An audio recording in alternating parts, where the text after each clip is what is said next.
The Kendal train crash of 1957 is one of Jamaica's most tragic events and is steeped in haunting legends, including tales of ghostly apparitions tied to the disaster.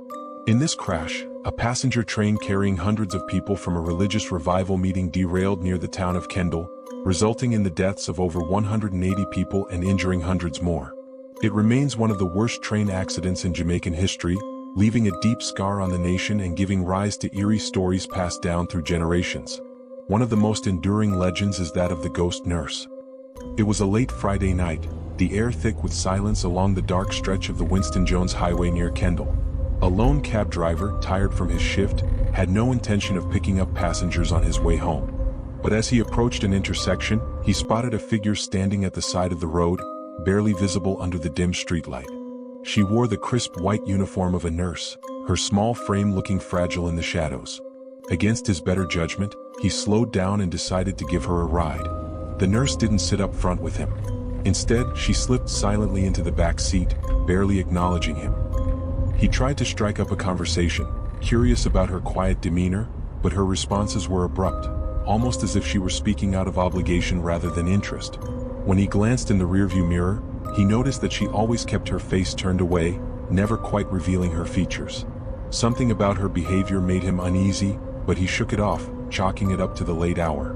After all, he was almost home, and soon he'd be rid of this strange, quiet passenger. As they neared her destination, the nurse leaned forward and murmured that she didn't have enough money to pay him. She promised she'd retrieve it from inside the house if he could wait a moment. The driver sighed, but nodded, pulling over to the side of the dark, deserted road. He watched as she slipped out of the car and walked through the open gate toward a house that looked eerily quiet and dark, almost abandoned. There were no lights on, no welcoming glow from any window. The gate had already been ajar, as if waiting for her. She moved slowly but with purpose, and he noticed that she never opened the door. She simply disappeared into the shadowy entrance without so much as a sound. Minutes passed, then 10. He drummed his fingers on the steering wheel, irritation creeping in. He honked once, hoping she'd hear and come out quickly. But there was only silence. He honked again, louder this time, but still nothing. Finally, frustrated and tired, he decided to leave. Maybe she'd forgotten, maybe she'd gone to bed, or maybe she was playing some kind of strange joke. Either way, he resolved to return the next morning to collect the fare she owed him. At the crack of dawn, he drove back to the house.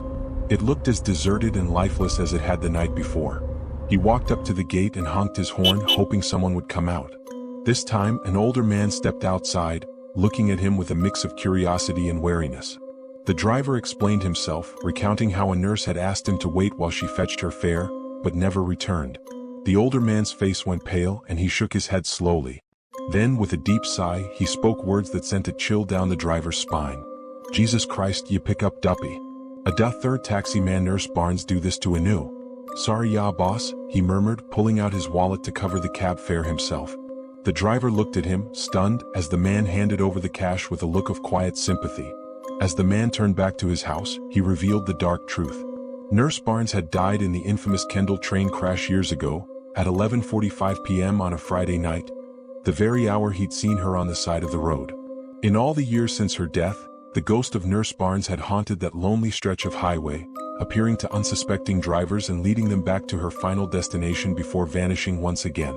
The driver's hands trembled as he accepted the money, the chilling realization settling over him. He picked up a duppy that night, a restless spirit forever tied to the tragedy of Kendal, a phantom who would continue to wander those lonely roads, searching for her way home.